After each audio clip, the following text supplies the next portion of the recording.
यह कहानी चंदनपुर गांव के सेठ अमीरचंद जी की है। अमीरचंद बहुत ही धनवान और एक बड़े व्यापारी थे।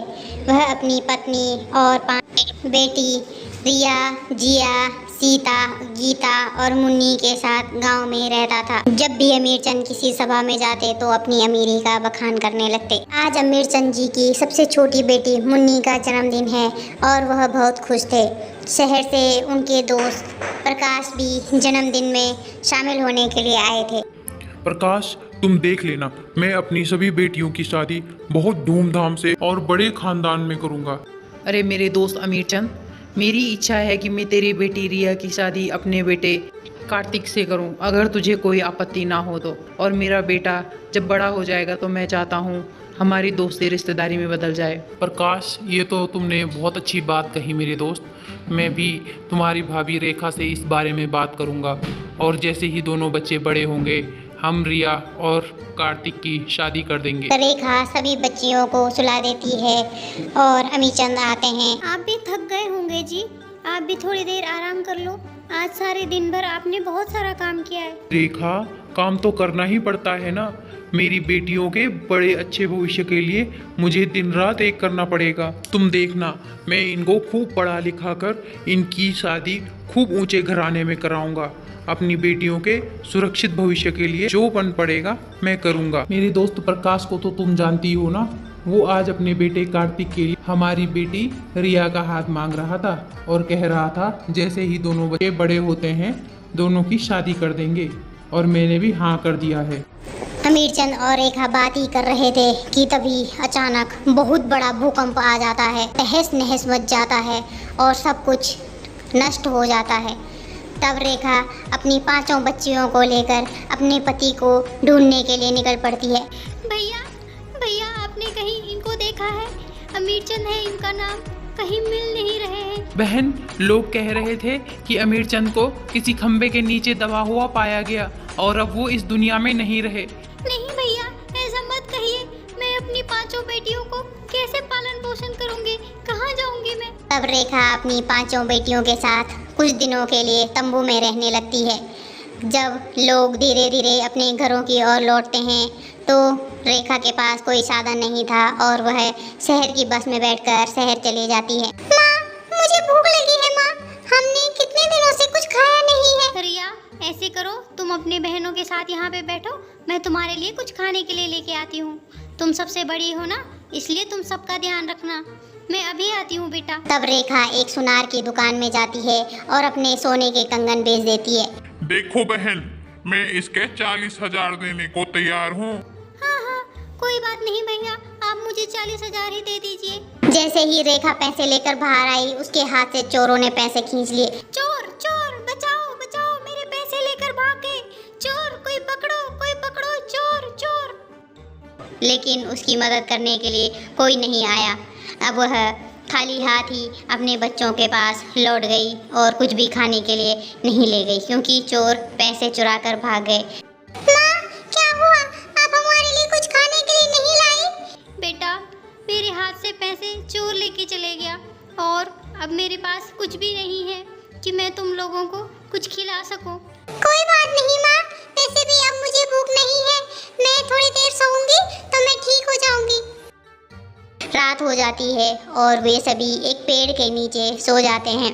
जैसे ही सुबह होती है रेखा देखती है कि रिया वहाँ नहीं है।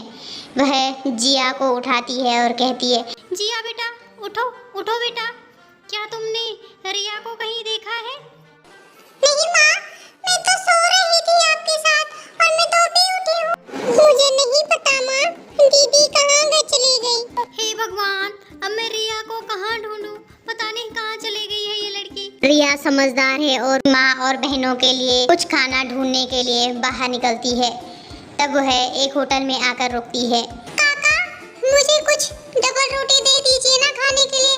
मेरी माँ और बहनें भूखी हैं, हमने कब से कुछ नहीं खाया है। खाना ऐसे ही नहीं मिलता है, काम करना पड़ता है। काम क्या काम करोगी तुम?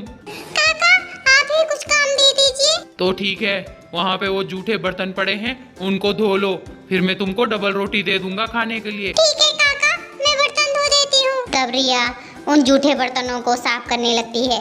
तभी वहाँ रेखा आ जाती है और रिया के हाथ से बर्तन खींचती है। नहीं मेरी बच्ची, तुम ये जूठे बर्तन साफ नहीं करोगी। मैं हूँ ना, मैं ये बर्तन धो देती हूँ। तुम ऐसे करो, अपनी बहनों के पास जाओ। माँ कोई बात नहीं, मैं धो लूंगी तो क्या हो जाएगा। आप भी तो कितनी थकी हुई हो ना हमारे साथ, और भूख तो आपको भी लगी होगी। आप जाओ, आप बहनों के पास रुको, मैं बर्तन साफ कर दूंगी। नहीं नहीं बेटा, तुमको ये बर्तन साफ करने की जरूरत नहीं है। मैंने कहा ना, तुम अपनी बहनों के पास जाओ। मैं ये बर्तन धोकर अभी तुम्हारे लिए कुछ खाने के लिए लेके आती हूँ।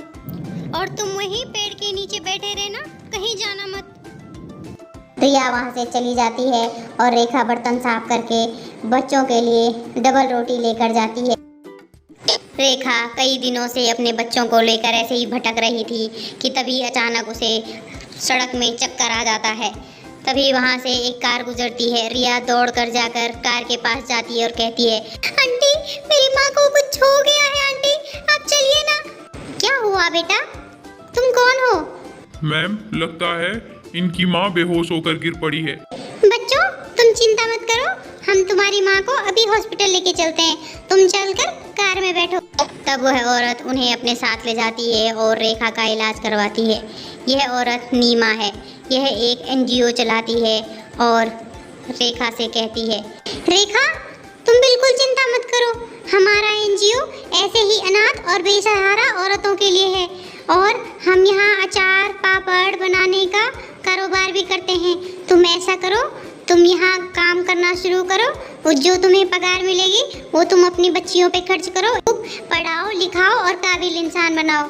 अब रेखा को नीमा की वजह से छत भी मिल जाती है और बच्चों का पालन पोषण भी वह आसानी से कर पाएगी। धीरे धीरे समय गुजरता गया और रेखा के बच्चे बड़े हो गए। सभी बेटियां पढ़ लिख कर समझदार और नौकरी करने लगी थी। सभी अपने अपने पैरों पर खड़ी हो चुकी थी। तब एक दिन रेखा बाजार से जा रही थी कि तभी उसे प्रकाश वहाँ मिल जाता है। अरे रेखा भाभी, आप यहाँ? प्रकाश की आंखों में आंसू आ जाते हैं। भाभी, हमने आपको कहाँ कहाँ नहीं ढूंढा। आप कहाँ चले गए थे भाभी? हमें लगा कि आप अब इस दुनिया में नहीं हो। और मेरा दोस्त अमीरचंद कहाँ है? तब रेखा सारी बात प्रकाश को बताती है। भाभी, मैंने और अमीरचंद ने कार्तिक और रिया का रिश्ता तय किया था। रेखा रिया और कार्तिक की शादी के लिए हाँ कर। अब कुछ दिनों बाद कार्तिक और रिया की शादी हो जाती है। भाभी, क्या हुआ? आप अमीरचंद के बारे में सोच रही हो ना? हाँ, अगर वो होते और अपनी रिया की शादी देखते तो बहुत खुश होते। अरे भाई, ये सामान यहाँ रख दूँ? अरे ये तो इनकी आवाज लग रही है। आप यहाँ? हमें तो लगा था अब आप इस दुनिया में हो ही नहीं। मैं ठीक हूँ, मुझे लगा तुम लोग अब इस दुनिया में नहीं रहे। अरे मेरी दोस्त अमीरचंद, तुम कैसे हो? मैं ठीक हूँ मेरे दोस्त। रेखा, मुझे किसी ने बताया कि तुम सब मकान के नीचे दब गए थे। मैंने तुम लोगों को बहुत ढूंढा, लेकिन तुम मुझे वहाँ नहीं मिली, इसीलिए मैं शहर आ गया। भगवान का बहुत बहुत धन्यवाद कि तुम लोग सब ठीक हो। तब रेखा अमीरचंद को सारी बात बताती है। कार्तिक और रिया अपने बाबूजी से आशीर्वाद लेते हैं और अब अमीरचंद अपने पूरे परिवार के साथ बहुत खुश हैं।